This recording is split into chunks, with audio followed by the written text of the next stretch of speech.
इस्लामाबाद और रावलपिंडी में इंटरनेट ने रफ्तार पकड़ ली। डाउनलोडिंग स्पीड भी बेहतर हो गई है। लाहौर समेत मुतअद्दिद शहरों में इंटरनेट की सुस्त रवी बरकरार है और इंटरनेट के सुस्त रवी के बायस तलबा और फ्रीलांसर्स की बड़ी तादाद मुतासर हो रही है। इसी पर बात करने के लिए हमारे साथ मौजूद हैं हरीम जदून। हरीम बताएगा कि इस्लामाबाद और रावलपिंडी में तो इंटरनेट ने रफ्तार पकड़ ली है, बाकी शहरों की क्या सूरत हाल है, कब तक सूरत हाल बेहतर हो जाएगी?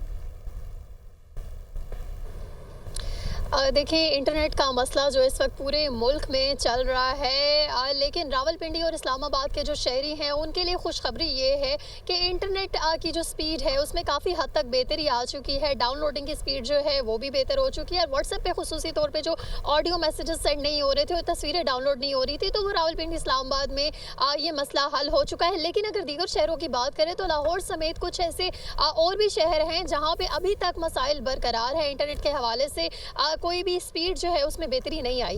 इस हवाले से वजारत आईटी और पीटीए अभी तक वजूहात से ही लाइल्म है। जब हमारी आज सुबह चेयरमैन पीटीए से बात हुई तो उन्होंने इसकी वजूहात बताने से इनकार किया और उनके पास इस हवाले से कोई जवाब नहीं था कि क्या वजूहात हैं जिसकी वजह से ये प्रॉब्लम्स फेस कर रहे हैं लोग। फ्रीलांसर जो हैं वो काफ़ी मुतासर हो रहे हैं, इसके अलावा स्टूडेंट्स जो है वो भी काफ़ी मुतासर हो रहे हैं इंटरनेट की बंदिश के हवाले से। तो हम ये कह सकते हैं कि पीटीए और वजारत आईटी इस वक्त तक वजूहात से लाइल्म है और उनको ये पता ही नहीं है। वो अभी तक लाइल्म है। ठीक है, बहुत शुक्रिया हरीम, अपडेट कर रही थी आप।